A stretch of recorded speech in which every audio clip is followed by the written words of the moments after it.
Hey everyone, welcome back, and this is another anime review. Okay.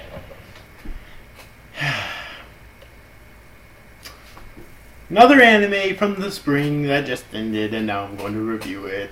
We have Akuma no Riddle, also known as Riddle Story of the Devil. I have a very sour relationship with this fucking anime right now, and let me explain to you why. The first 11 episodes I thought were really good, and then they pull an ass pull in. It's like, why? Like, god damn it.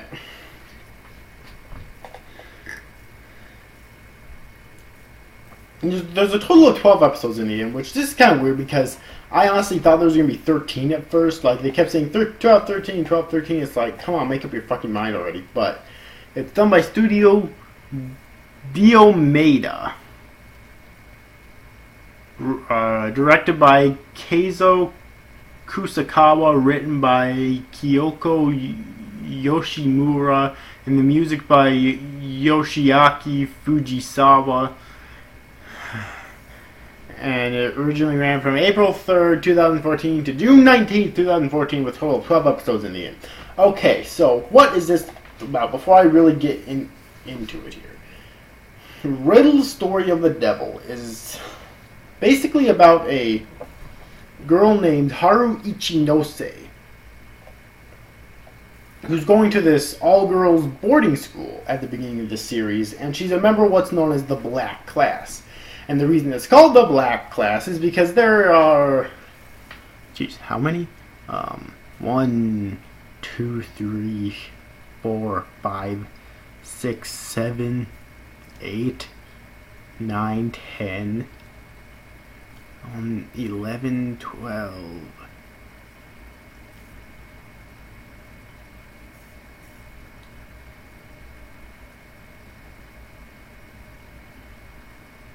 Yeah, 12 assassins who are supposed to kill her, and we don't know why till the very end, okay? However, one of the assassins, Tokaku Azuma, ends up betraying the Black Class essentially in order to protect Haru from the other assassins. However, they accept this and accept that Azuma will now be Haru's protector. And that's basically the gist of the setup of this series, and Azuma and Haru end up developing romantic feelings for each other later on. Okay, so basically it's kind of a Yuri, although it doesn't go too in-depth there, but you can tell that they're in love with each other. Okay. And that's the basic gist of it. Now, the reason that we find out later on why they want to kill her is because, or they're assigned to kill her, is because Haru herself is basically the heir to like this mafia gang or something, and she possesses an ability exclusive to her clan known as the Queen Bee ability that attracts, controls, and manipulates people. Like how a queen bee controls her worker bees, essentially. This ability is Haru's is why Class Black was created, as a rite of passage to see if she was able to become her clan's newest primer. Although it was implied that Tokaku became her protector due to this ability, albeit unconsciously as well, although Tokaku believes that it was of her own free will. So really, Class Black wasn't meant to kill Haru as much as it was to test her, essentially. And it was a very unique setup, and I love the series up to the end. Now, the last episode, episode 12, the first part was really good. Like, this whole tragic death thing with Haru actually dying, the main character actually dying in the end, was amazing. That's when the ass fuckery begins. Let's count them, shall we? We learn that Haru has titanium ribs, so the blade that Tokaku used to pierce her in the ribs, apparently, even though we saw it pierce her fucking heart, did no good. And yeah, that's number 2. We saw it pierce her fucking heart, except it says it pierced her ribs. That's number 2. Number 3, because of that, she survives. And the thing is, at first, when we saw Haru receive her diploma as the last surviving member of the Black class, I thought at first that was going to be like some technology that Tokaku used to transform himself, or to make himself look and sound exactly like Haru for a second. Then once he exited the room, he turned back into herself, or she turned back into herself. I thought that's the way it was going to be at first, which I thought would have been really cool, but no, it's not. Let's see here. Every other of the fucking assassins are alive somehow. That's 2 of them right there. They're alive, and next one is it never fucking explains it. They were supposed to have been killed off in their own respective episodes. Because really the series had an assassin of the week kind of thing, if you know what I mean. Kind of similar how to a lot of American comic books have, say, a villain of the week. This series had an assassin of the week, so each week there'd be a different assassin trying to kill Haru, and we'd find out why they're doing this, their tragic backstories and everything, you know. And it was all really cool. But why are they still fucking alive? Seriously, and if it wasn't bad enough that they're still alive, that was never fucking explained.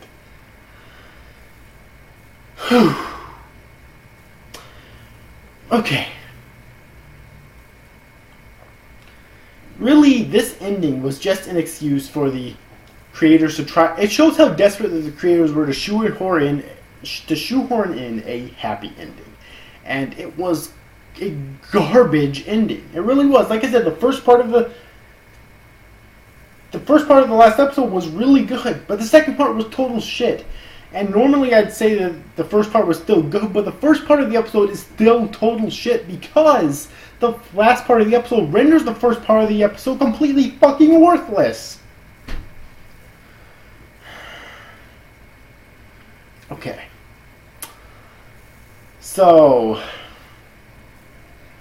fuck. Now that hopefully got my anger out here of how shit the plot was at the end. The characters, I liked every single character.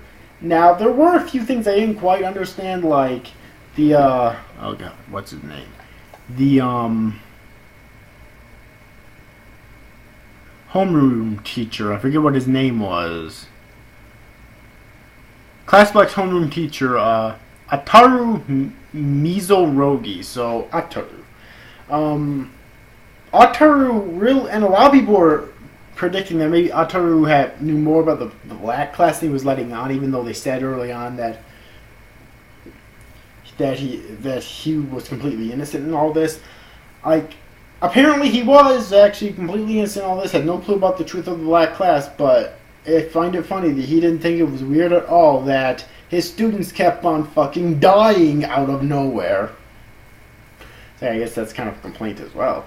There's Yuri Meichi, who's the chairwoman of the school and the supervisor of Class Black, who shares the same class as Haru, who I can't stand.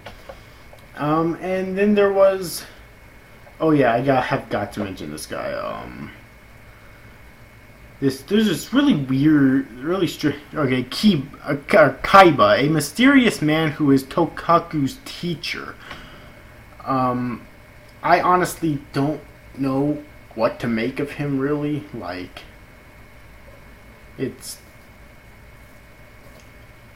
I honestly don't. I don't really know what to make of that guy. He was really strange. I didn't understand why he was there at all because he didn't really play a major role in the series at all. So why the fuck put him there? You know what I mean? At first, the theory that I had was maybe he was actually the teacher, and maybe he just changed his appearance every now and then.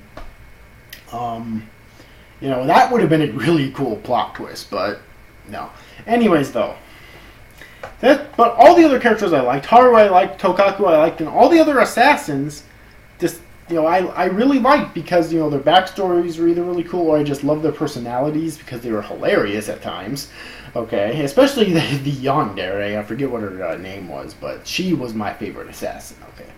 Anyways, though. So in terms of characters, I really don't have any major complaints except for the chairwoman and the teacher and Kaiba. Those are really the only 3 characters I have complaints for, and the only major one is the chairwoman, who I couldn't fucking stand. The music in the series was very good, alright. Very action-packed and yet dramatic at the same time. Okay, let's see, who did the music for the series? Music's by Yoshiaki Fujisawa. So yeah, so Yoshiaki Fujisawa did a very good job with composing the music of the series. The animation was very good at most of the time. Okay, there were some times when they were using limited animation, but not too often. Most of the time it was quite good. And everything seemed to flow very well. And I'm not really going to discuss the art here because it is very generic art. Don't really feel the need to ever really go into depth with the art unless it's a unique form of art, you know, or unique character designs, or both. Whew. Yeah, is there really anything else for me to say about the series? Like, the ending was total shit. Like, it really was. It was garbage. And do I recommend the series? I do. But